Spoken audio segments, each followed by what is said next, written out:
Alright, what's up, people? Welcome to the very first episode of the Jankity-Ass podcast. And, well, this is kind of something that's been in a long time coming. And it's no... How do I say? Oh, fuck.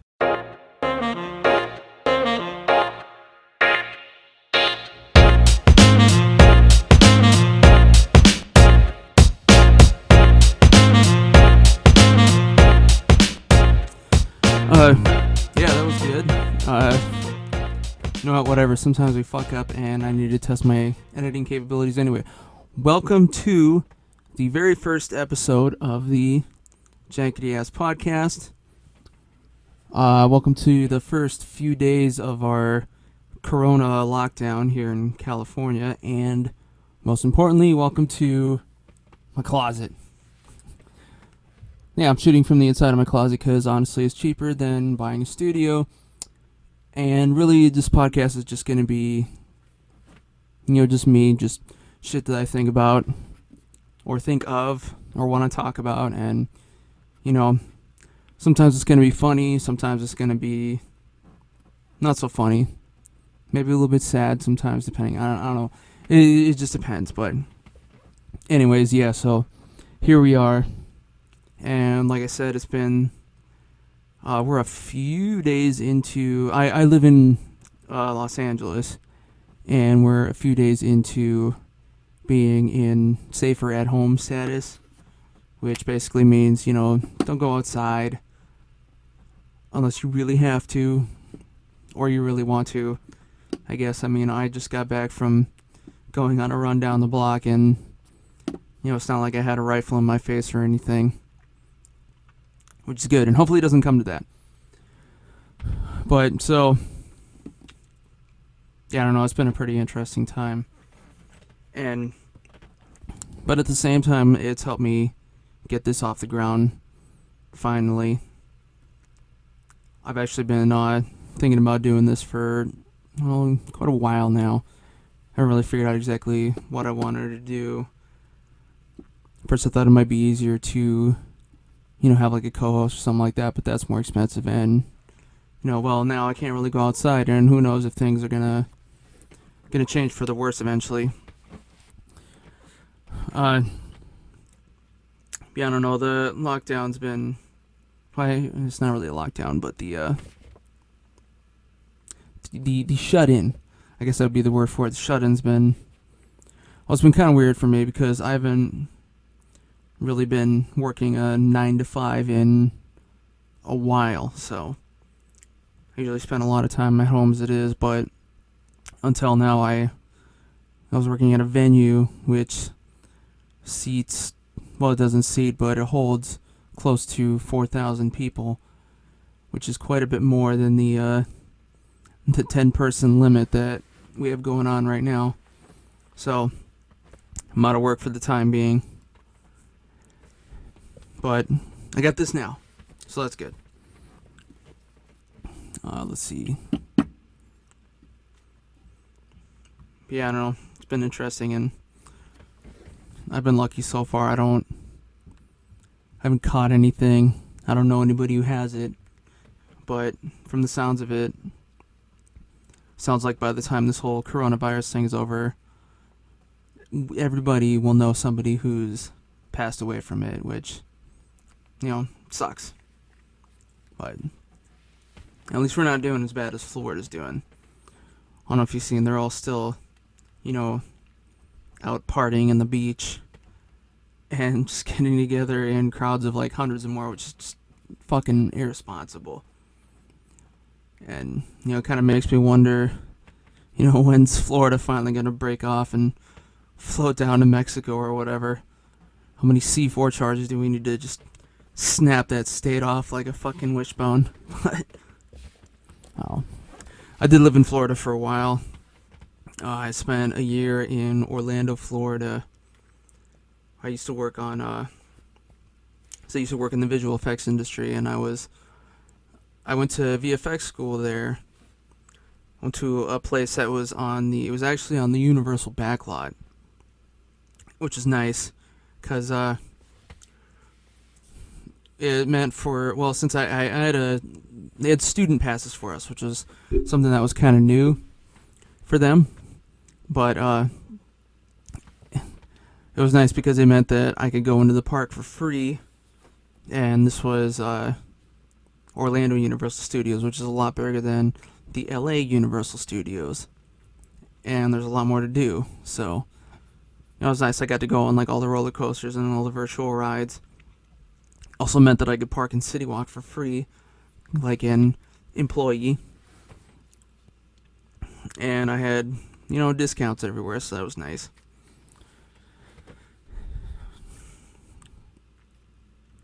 I think my probably my favorite ride there was they had the Mummy ride. It was one of those like indoor roller coasters, and when I first got on it, I didn't realize how wild it was gonna be. I remember I got on it, and most roller coasters, they have the bar that comes down over you, and that's supposed to lock in and hold you in place. Well, for some reason mine didn't go all the way down, and I thought it was normal. I was just like, whatever, this is just like some kids ride. So we were like in the whatchamacallit, the roller coaster trolley things, and it was going off slow. It was like tink tink tink tink tink, and there's no hill to go up because it's not an outside roller coaster, it's just inside the building. But all of a sudden this fucking car just drops out underneath me, and I'm literally spending half the ride just holding on for life onto this fucking bar because I was coming out of the seat and we were going through pitch black. But luckily that was towards the beginning of the time I was there, and I got to go on a bunch more times. Probably another memorable experience was they had the Hulk roller coaster, which was one of the bigger ones they had there. But we made the mistake of, well, it wasn't really a mistake, but we ended up going on once. And the last time I went on the Hulk, by the time we got strapped in, it started raining outside, which, not even really raining, it was just kind of like a light drizzle.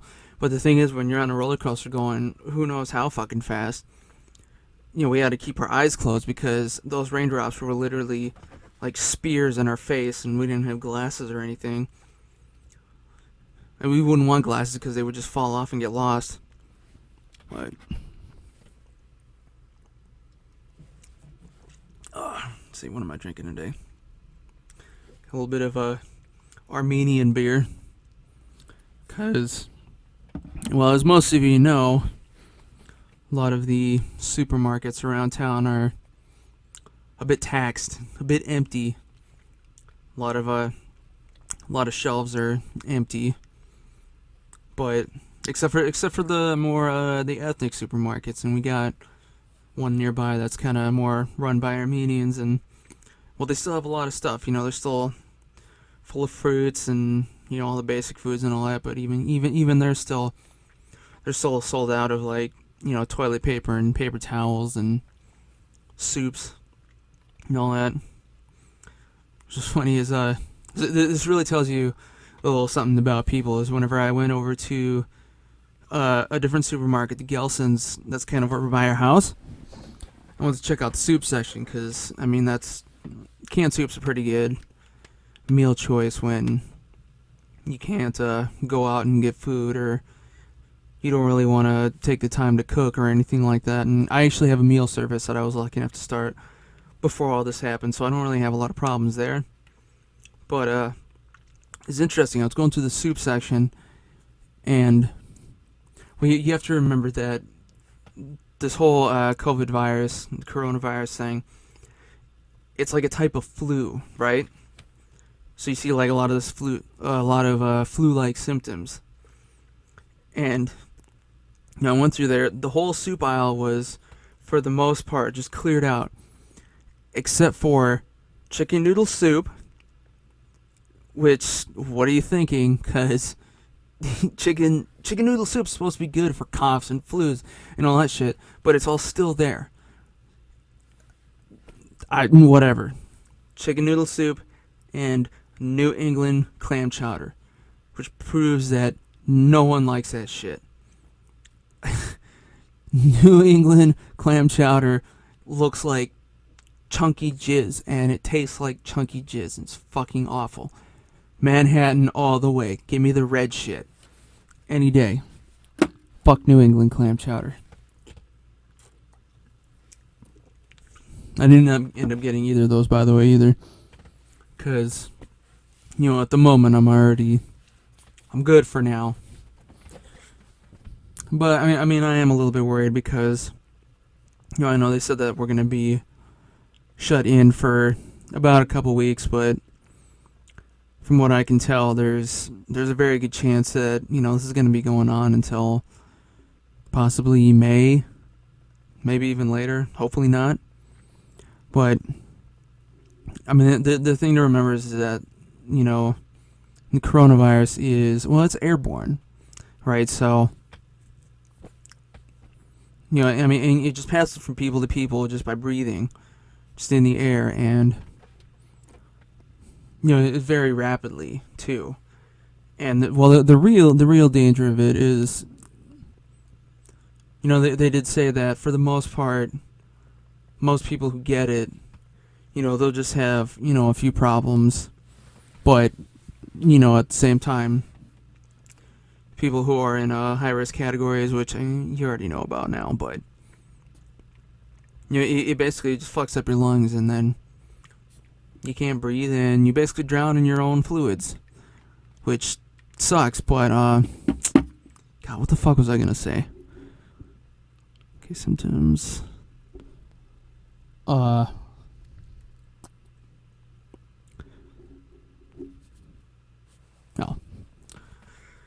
Whatever. But, anyways. Yeah, speaking of flu-like symptoms, actually. I was saying earlier that, down in Florida, they're not really they're not really policing themselves as well as some of the rest of us are out here. I'm sure a lot of you have seen some of the videos of, kids just out partying in fucking spring break. Which I never actually did spring break in my life. Whatever, I had a boring life. Kinda. But, yeah, and now, apparently all of a sudden, Florida has an unusual high number of flu-like cases. Well, no shit. You want to go out and party in the middle of a pandemic, an airborne pandemic. That's what's going to happen. It's actually I guess that is one thing I was going to say is... No, fuck it. Anyways, yeah. Like I said, welcome to the very first episode of the Jankity-Ass podcast. This one's going to be kind of short. It's really just like an intro, but... So, basically, the idea is that, I'm going to record clips as it's not going to be like other podcasts where, you just sit down for an hour and you do the whole thing and then go home or whatever. I'm basically just going to, record whatever I feel like, whenever I feel like. And I'm also going to be releasing stuff. The idea being that I'm going to release, anywhere that podcasts are found. So I found a web service that automatically just posts everything for me. And then I'm also recording video, so if you like YouTube better, that's what you'll get. Well, you might notice that the video is a little bit blurry, and I don't know why. I'm not an AV guy. I'm just doing this by the seat of my pants, pretty much. I didn't really ask anybody, how they did their podcasts or anything like that, and whatever. I don't give a shit. This is just my own independent thing. And so yeah, I'm gonna be talking about pretty much whatever I want. And well, part of the reason that I'm doing this is because I've been toying with the idea of doing stand-up as well, and I've actually had the chance to do a couple sets here and there. I know a few guys that did Well, I'm sure they probably still will once all this bullshit blows over. But I know some guys who run a couple rooms up here in North Hollywood. Probably make more light about that later, assuming that things go back to normal. And I was lucky enough to I was lucky enough to do a set before, all the bars and everything got shut down. About a couple days before that happened, and that was back when the limit was still, no gatherings of more than 250 people, which also doesn't help me with my work because, again, 4,000 capacity ballroom basically, so that wasn't gonna happen for me. But apparently, I'm gonna get paid for the rest of the month of March, and I just found out. And well, if you're wondering exactly when this is being recorded, they just told us that they've approved, or they're approving a one-time check for $1,200 for basically every U.S. citizen. But I guess it's only like a one-time thing for right now, which is kind of bullshit, because apparently in Canada they've already approved payouts for the rest of the year, pretty much, and they've canceled school for the rest of the year, which, I don't know, it'd be kind of interesting for them, because they're basically in limbo. But, I mean, we might be in the situation where we're kind of in limbo as well. But, yeah, anyway, like I said, this episode is going to be a little bit shorter. And, hopefully we'll have some fun, and I'll see you guys all next time. Bye-bye.